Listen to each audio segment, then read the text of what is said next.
Bueno, Luis, ya está compartido. Empiece, Listo. por favor. Bueno, entonces el caso es un caso que conoció la sección cuarta del Consejo de Estado. Como bien ustedes saben, la sección cuarta del Consejo de Estado es la que, pues por competencia de la ley 1437, conoce de los actos administrativos de naturaleza tributaria, ¿sí? Eso es algo que tiene la ley 1437, que pues tiene el reparto de competencias para la sección cuarta. Entonces, esta sentencia es de la sección cuarta. La sentencia como tal, bajo este formato de análisis, tiene varios puntos. Vamos a ir explicándolos punto por punto y cuando no haya algún concepto que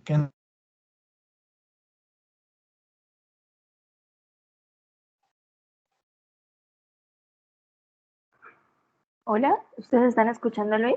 Me detuvo No, un poquito el audio. se le fue el audio. Ya le escribo acá por el WhatsApp. no me escuchan. Ah, ya, ahora sí, que se había ido. Pueden... A ver, aló, aló. Sí, perfecto. Ok, perfecto. Bueno, entonces les decía que el Consejo de Estado en su sección cuarta conoce de los actos administrativos de naturaleza tributaria, que esta sentencia es de la sección cuarta y que la vamos a analizar con base al formato que tiene varios puntos. Vamos a abordar los conceptos y pues cuando ustedes requieran alguna profundización, entonces pueden intervenir y preguntar. ¿Listo? Sí, señor. Listo, Bueno, listo. lo primero es identificar bien la sentencia, pues ustedes saben, todas las sentencias tienen un radicado, por ejemplo, el consejero o magistrado ponente. Siempre es bueno identificar esos datos, lo que es el radicado del magistrado, la fecha de la sentencia, que es importante sobre todo la fecha, para efectos de cuando nosotros necesitemos ese dato para armar las líneas jurisprudenciales, pero eso va a ser objeto de otra charla otro día. Por ahora seguimos acá. Pues este no tiene mucha explicación como tal, es simplemente identificar la sentencia. El segundo punto que tenemos es la parte como tal del ente jurisdiccional, emisor de la sentencia. Ustedes saben, pues las sentencias que nosotros analizamos pueden ser del Consejo de Estado, de la Corte Constitucional, etcétera, etcétera, etcétera. Bueno, este no es que requiera mucha explicación. El tercer punto sí. En el tercer punto vamos a encontrar la historia judicial o antecedentes jurisprudenciales. ¿En qué consiste este puntico? Ustedes ven acá una serie de sentencias anteriores a la que estamos explicando el día de hoy. Hoy tenemos una sentencia del 2020 y aquí tenemos sentencias sobre el mismo tema que se encuentran dentro del fallo, que fueron referenciadas por la sentencia que estamos analizando. Esa sentencia citó estas sentencias que ustedes ven acá, cuando ustedes revisen la sentencia, los que la quieran revisar ahora me dicen para mandársela y se van a dar cuenta que estas sentencias que estoy señalando acá en azul están dentro del fallo, en alguna parte del fallo. Y las mismas pues hacen parte de la línea jurisprudencial que tiene el Consejo de Estado sobre el tema. Entonces vemos sentencias desde el 2009, del 2016, del 2012, del 2014, del año pasado sobre el tema y pues estas sentencias son como tal lo que en este punto se llama la historia judicial o los antecedentes jurisprudenciales. Sí, hasta ahí vamos claros, ¿no? Sí, señor. Bueno, el punto que sigue es de los hechos. Ustedes saben que la sentencia tiene unos hechos y pues en este punto lo que uno hace es sintetizarlos de tal manera que queden entendibles. Por ejemplo, en este caso tenemos que esta empresa de seguridad que es conocida, pues demandó a la Secretaría de Hacienda de Bogotá por unos actos administrativos tributarios en materia de industria y comercio. Entonces, pues como tal, toda la discusión se dio y llegó al Consejo de Estado. Como tal, lo que decían en esa discusión era que habían una serie de elementos esenciales de la obligación tributaria. Ustedes saben que los elementos son el sujeto pasivo, el sujeto activo, el hecho generador, la base gravable, la tarifa, que como tal estaban regulados de manera especial en la ley, pero que el acuerdo municipal no los tenía de manera expresa. Entonces, pues la discusión se dio porque lo que estaba en el acuerdo municipal era una cosa y lo que estaba en la ley era otra cosa. Los demandantes en este caso optaron la tesis de lo que decía la ley, declararon el impuesto de industria y comercio conforme a la ley y obviaron pues algunas disposiciones porque se encontraban contrarias a la ley que se encontraba en ese momento vigente, una ley del 2012, precisamente porque contrariaba, no había correspondencia ni coherencia entre lo que estaba en el acuerdo municipal y lo que estaba en la ley. Entonces vamos a ver qué era lo que dice, pues en ese momento lo que dijo el Consejo de Estado. Para eso formulamos un problema jurídico, que es el punto que siguió después de establecer los hechos. Los hechos siempre van a ser una pequeña síntesis de lo que se trata en el caso concreto. Por ejemplo, en este caso, ¿qué es lo que se está debatiendo? En forma de pregunta, ustedes más o menos han establecido que hay la pregunta del problema jurídico de una sentencia es una pregunta que se resuelve con un sí o con un no. Es decir, no es una pregunta abierta, a diferencia de las preguntas de investigación, que son diferentes a las preguntas de los problemas jurídicos jurisprudenciales, que se responden únicamente con un sí o con un no. Por ejemplo, en este caso, miren esta pregunta. Y antes de ver lo que dijo el Consejo de Estado, me gustaría saber ustedes qué dicen, si sí o si no. Cuando la ley establece un elemento de la obligación tributaria de un tributo territorial, ¿debe el ente subnacional adoptarlo en la normativa que lo regula en su jurisdicción? ¿Ustedes qué dicen, que sí o que no? Mírenla bien.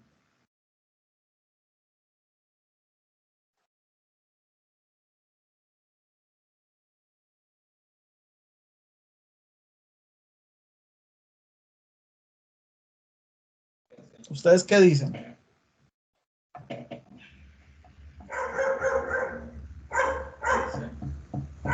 Yo digo que sí, porque es parecido a lo que estábamos viendo la vez pasada acerca de las estampillas, que eran un tributo a veces territorial y pues que tiene que estar regulado y tiene que fundamentarse con una ley y estar avalada por una ley, y si no está, pues realmente carece de legalidad.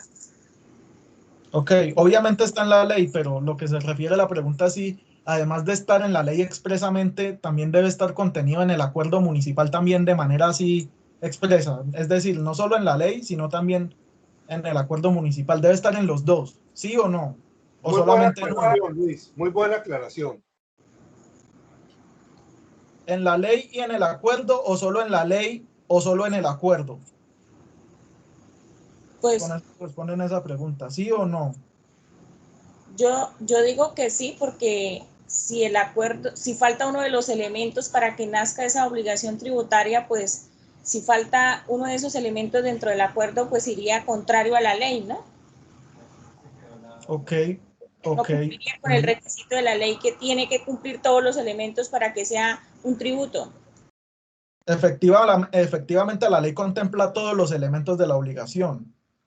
En el caso concreto, lo que se pregunta es, además de que la ley contemple los elementos, si el acuerdo municipal que establece para esa jurisdicción, es decir, para el municipio de Bogotá, para el distrito de Bogotá, perdón, si en el acuerdo distrital deben estar expresamente esos elementos.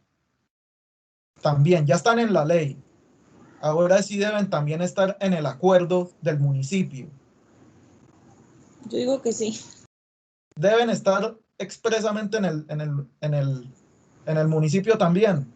Sí, yo digo que sí. Yo Ok, también digo que sí, por ser un tributo territorial tiene que estar en el acuerdo pues propio donde se va a aplicar. ok. ¿Qué dice Daniela? ¿Qué dice Jessica?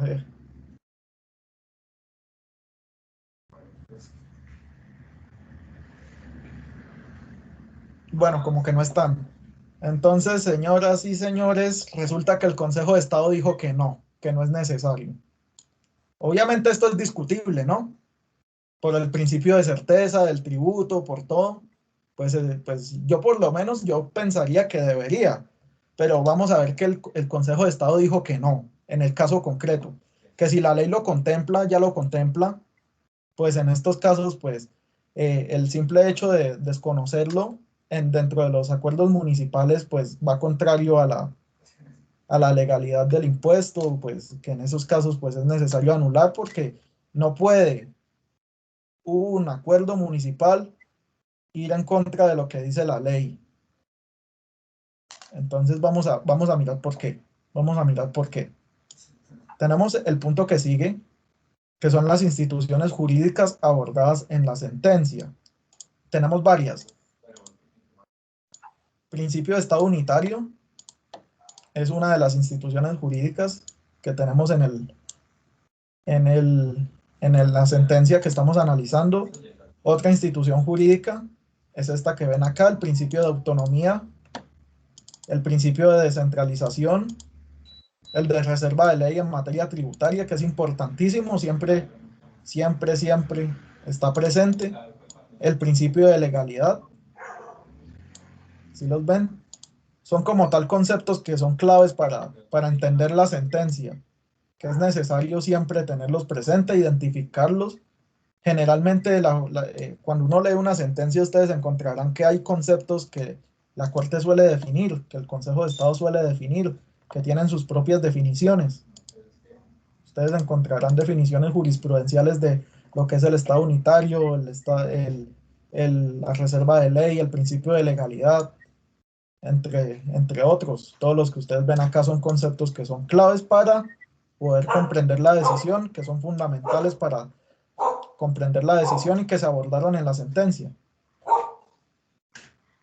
Entonces, como tal, después de haber identificado todos esos conceptos que son importantes, ustedes van a encontrar que cuando analicen una sentencia, en un caso concreto, y la comparen con otra sentencia de un tema, del mismo tema, pero proferida tiempo antes o tiempo después, las instituciones jurídicas van a ser similares, van a ser homogéneas, podríamos decir que en un 90% podrían ser las mismas. Ustedes se van a dar cuenta de esto cuando comiencen a mirar y analizar varias sentencias a la vez. Que por ejemplo, si cogemos esta sentencia y nos devolvemos en la línea, aquí tenemos la historia judicial. Si queremos buscar la del año pasado, que está por acá, si queremos analizar esta, cuando la lean se van a dar cuenta que las instituciones jurídicas, por lo menos en un 90%, son homogéneas. Además del problema jurídico, ¿no? Ustedes se van a dar cuenta de eso. Uno de los puntos más importantes ya después es el punto que sigue, que es el punto de las razones de la decisión. Ustedes lo ven acá.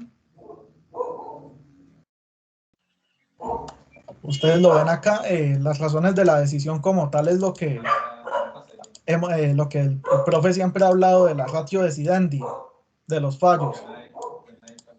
Las razones sustanciales y de peso de la argumentación que tienen los jueces para decidir, en el caso concreto, el problema jurídico.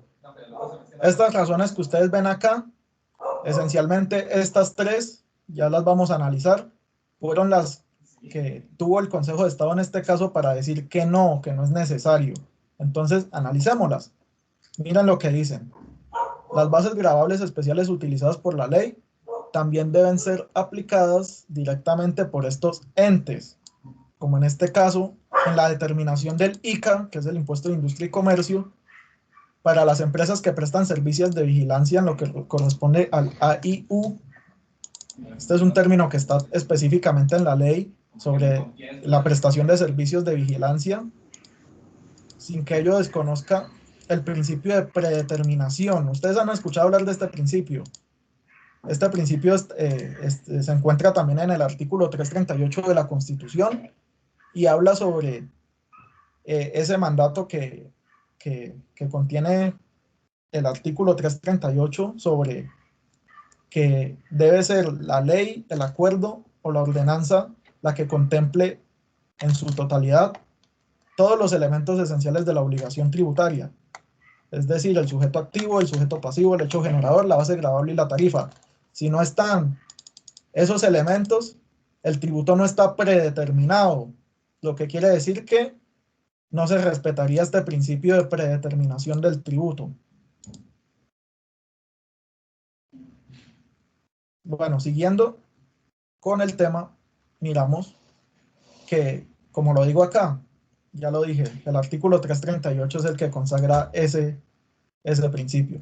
Entonces miren esto, en criterio de la sala, no. Miren acá que es que siempre eso está expreso en la sentencia, eso siempre va a estar por ahí. No, constituye desconocimiento de las normas que rigen este tributo, con el fin de derivar en un menor impuesto a cargo, pues insiste, se actuó amparado en la preexistencia de una norma de orden nacional que así lo dispuso. ¿Sí lo ven? En este caso estamos hablando en este preciso instante, con esta frase que acabo de subrayar acá, estamos hablando de un supuesto que el Consejo de Estado en la sentencia lo denominó la jerarquía normativa. Eso es lo que se llamó en la sentencia la jerarquía normativa. Creo que eso está aquí también en la... Bueno, vamos a anotarlo acá que de pronto se nos pasó por alto. ¿Sí? ¿Sí lo ven? Que en caso de conflicto entre una norma del orden nacional y una territorial, ¿cuál va a prevalecer? ¿Ustedes qué dicen? ¿Cuál prevalece? La nacional. La nacional. Más que la nacional, la ley. La ley, sí. La ley, ojo, la ley, fuente de derecho tributario territorial.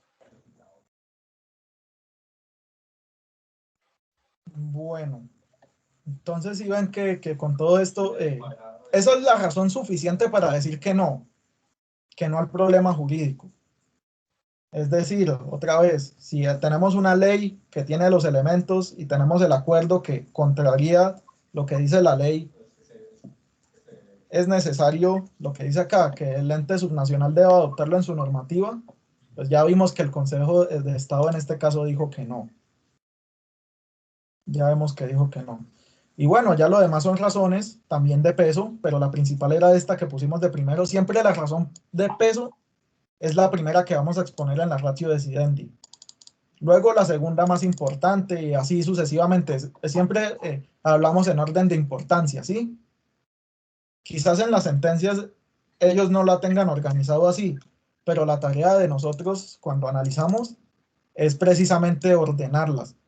Digamos que todas las razones no son igual de importantes en el mismo grado, siempre hay unas más importantes que otras.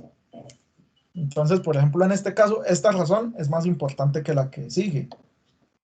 La que sigue dice, el distrito capital, si bien en el distrito capital estaba regulada una base gravable general,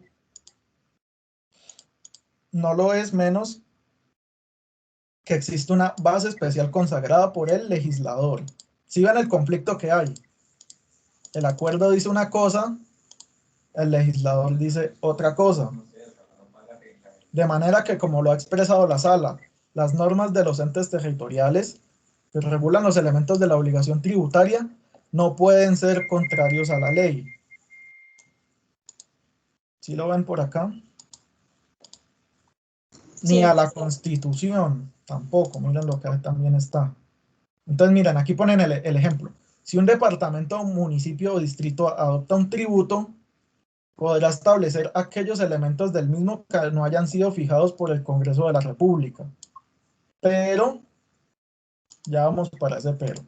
Si la ley determinó los sujetos de la obligación tributaria, el hecho generador, bases gravables o tarifas, ya sabemos cuáles son los elementos, las ordenanzas y acuerdos deberán estar conformes con la norma superior.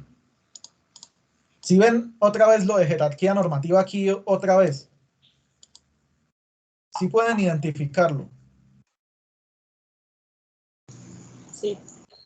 Bueno, entonces miren que con eso ya hay otra razón también pues fundamental en la decisión, pero no pues en el mismo grado de importancia, que decía que la base gravable especial contenida en el artículo 46 de la ley 1607 del 2012, esa era una ley tributaria que en ese momento se expidió, dice que modificó el artículo 642 del Estatuto Tributario, es aplicable en el ámbito territorial, como en este caso, frente al impuesto de industria y comercio. Es decir, una norma del orden nacional expedida por el legislador aplicó al caso concreto como una base gravable especial para el impuesto de industria y comercio. Entonces, si ven la tesis, no es necesario. ¿Qué pasó en este caso? Con todo. Resulta que el tribunal en su momento anuló los actos administrativos del distrito de Bogotá,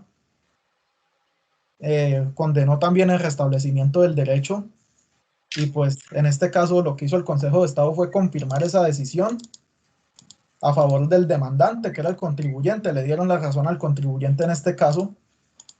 Siempre cuando ustedes vean en estas sentencias que se declaró la firmeza, eso siempre va a ser algo a favor del contribuyente. Ustedes entenderán ya más adelante cuando miremos esos conceptos, que esto siempre va a ser una garantía a favor del contribuyente. Por ejemplo, en este caso. Y bueno, ya con eso sería todo el tema, sin faltando exponer otros dos elementos que son de vital importancia, pero que ya no constituyen como tal elementos principales para la decisión, pero que siempre tienen buenas argumentaciones sobre el tema. Por ejemplo, en este caso, hay una aclaración de voto. No hay salvamentos de voto, que es lo que en este análisis se denomina el voto disidente, es decir, los que están en contra de la decisión. Ninguno salvó su voto, ningún consejero de Estado, pero sí hubo una aclaración precisamente de la consejera ponente, aclaró su voto en este caso, porque consideró que debió analizarse con más profundidad el tema del alcance de la autonomía de las entidades territoriales.